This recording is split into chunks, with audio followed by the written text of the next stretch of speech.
नमस्ते मित्रों, आज बात करेंगे साथियों अष्टावक्र जी के बारे में। उनके बारे में संक्षिप्त से जानेंगे। ऋषि अष्टावक्र कौन थे, उनका जन्म कहाँ हुआ, उनके उपदेश और रचनाएं क्या हैं और उन्होंने शास्त्रार्थ में किसे हराया था। तो चलिए दोस्तों, बिना किसी विलंब के आज के विषय को शुरू करते हैं। साथियों, सनातन संस्कृति की महान ऋषि परंपरा में जन्मे महर्षि अष्टावक्र जी अद्वैत दर्शन के महत्वपूर्ण ग्रंथ अष्टावक्र गीता के ऋषि हैं। साथियों, अष्टावक्र का अर्थ होता है कि 8 जगह से टेढ़ा होना। कहते हैं कि साथियों अष्टावक्र जी का शरीर 8 जगह से विकलांग था। साथियों, ऋषि अष्टावक्र जी का जन्म त्रेता युग में हुआ था। साथियों, ऋषि अष्टावक्र जी के पिता वेदों के प्रकांड विद्वान आचार्य कहोड़ थे और माता का नाम सुजाता था। साथियों, सुजाता ऋषि उद्दालक की पुत्री थी। आचार्य कहोड़ को साथियों चारों वेदों का ज्ञान देने के पश्चात अपनी पुत्री सुजाता का विवाह आचार्य कहोड़ के साथ कर दिया था। साथियों, ऋषि उद्दालक का एक पुत्र भी था जिनका नाम श्वेत केतु था।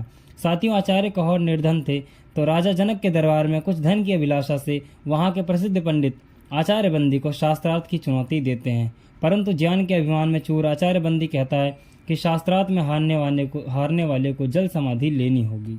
साथियों, राजा जनक के दरबार में शास्त्रार्थ प्रारंभ होता है और इस शास्त्रार्थ में आचार्य कहोड़ हार जाते हैं और शर्त के अनुसार जल समाधि ले लेते हैं। साथियों, उस समय अष्टावक्र मां के गर्भ में ही थे।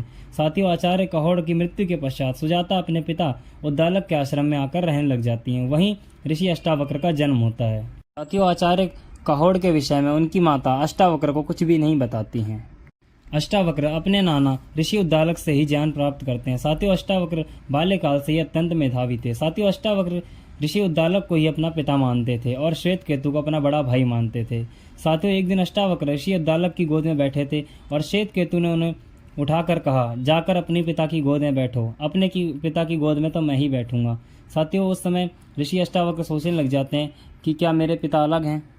अष्टावक्र अपनी माता से आकर पूछते हैं कि मेरे पिता कौन है।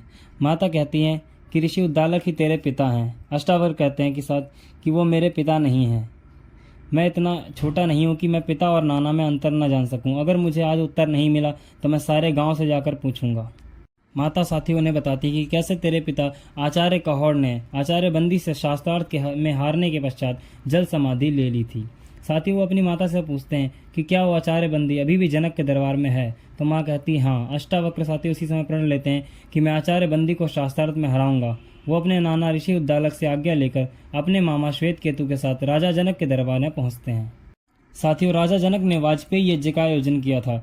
दरबार वेद मंत्रों से गूंज रहा था। साथियों, द्वारपाल ने उन्हें बाहर ही रोक लिया और कहा कि बिना अनुमति के अंदर कहाँ जा रहे हो। इस पर अष्टावक्र जी कहते हैं कि मैं आचार्य बंदी को शास्त्रार्थ के लिए चुनौती देने आया हूँ।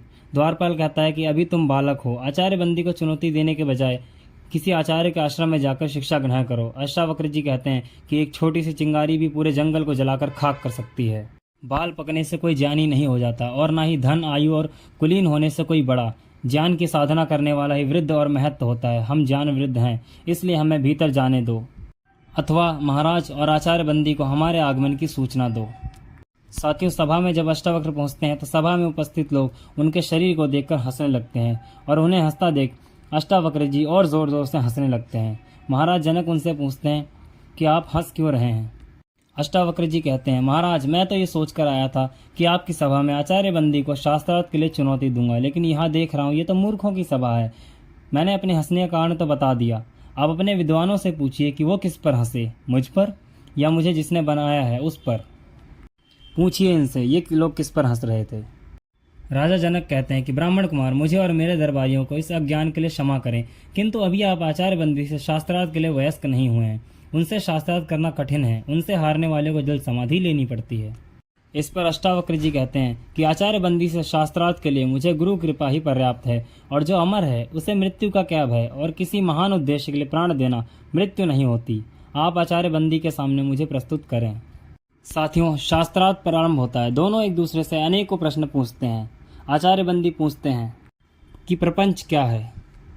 अष्टावक्र जी इसका उत्तर देते हुए कहते हैं, जो दिखाई देता है वह प्रपंच है। दिखाई देता है, इसका क्या तात्पर्य है। इसका उत्तर देते हुए आचार्य बंदी कहते हैं, जो दृष्टि गोचर है, जो मन और इंद्रियों का विषय है, जिसे मैं स्वयं जानता हूँ, वही दृश्य है। आचार्य बंदी पूछते हैं, जो दृष्टा है उसे कौन जानता है, स्वयं को कौन देखता है। इसका उत्तर देते हुए साथियों अष्टावक्र जी कहते हैं, खुद स्वयं। उस आत्म को देखने के लिए किसी की आवश्यकता नहीं पड़ती। जैसे सूर्य को प्रकाश के लिए दिए की आवश्यकता नहीं पड़ती, वह स्वयं प्रकाशमान है। आचार्य बंदी पूछते हैं, विद्या क्या है। अष्टावक्र उत्तर देते हुए कहते हैं, आत्म का ज्ञान विद्या है। सा विद्या या विमुक्त है, वह जो हमें अपने दुखों, पीड़ाओं, बंधनों, अज्ञान और भ्रमात्मक कल्पनाओं से मुक्ति दिलाए, वह विद्या है। हम दो हैं के विचार से, अलगाव के विचार से, तुम और मैं के भेद से मुक्ति दिलाए, वही विद्या है। विद्या दृष्टि देती है। साथियों, शास्त्रार्थ का अंत होता दिखाई नहीं दे रहा था। दोनों एक दूसरे पर भारी पड़ रहे थे कि अचानक आचार्य बंदी निरुत्तर हो जाते हैं और शास्त्रार्थ में अष्टावक्र जी विजयी होते हैं। आचार्य बंदी कहते हैं, मैं अपनी पराजय स्वीकार करता हूँ, मैं जल समाधि लेने के लिए तैयार हूँ। ऋषि अष्टावक्र कहते हैं, मैं आपको जल समाधि देने नहीं आया हूँ।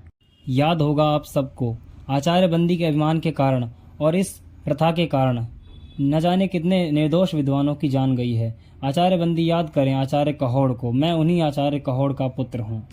साथियों, अष्टावक्र चाहते तो आचार्य बंदी को जल समाधि दे सकते थे, परंतु उन्होंने ऐसा नहीं किया। उन्होंने कहा, क्षमा ही मेरा प्रतिशोध है, अतः मैं आपको क्षमा करता हूँ। साथियों, अष्टावक्र जी कहते हैं, शास्त्र को शस्त्र ना बनाओ, शास्त्र हमारे जीवन का विकास करते हैं। साथियों, बात करते हैं उनकी एक रचना अष्टावक्र गीता के बारे में। साथियों, भगवत गीता को हम सभी जानते हैं, लेकिन अष्टावक्र जी ने अष्टावक्र गीता की रचना की थी, जिसे महागीता के नाम से भी जाना जाता है। साथियों, अष्टावक्र गीता अद्वैत वेदांत का ग्रंथ है, जो ऋषि अष्टावक्र और राजा जनक के संवाद के रूप में है। भगवत गीता, उपनिषदों और ब्रह्म सूत्र के समान अष्टावक्र गीता भी अमूल्य ग्रंथ है। इस ग्रंथ में ज्ञान, वैराग्य, मुक्ति और समाधिस्थ योगी की दशा का सविस्तार वर्णन है। साथियों, आशा करते हैं कि आपको इस वीडियो में ऋषि अष्टावक्र जी के विषय में बहुत कुछ जानने को मिला होगा। साथियों, बहुत जल्द अष्टावक्र गीता पर भी एक वीडियो लेकर के आएंगे। साथियों, अब आपसे लेते हैं विदा, मिलेंगे अगले वीडियो में। साथियों, तब तक के लिए जय श्री राम।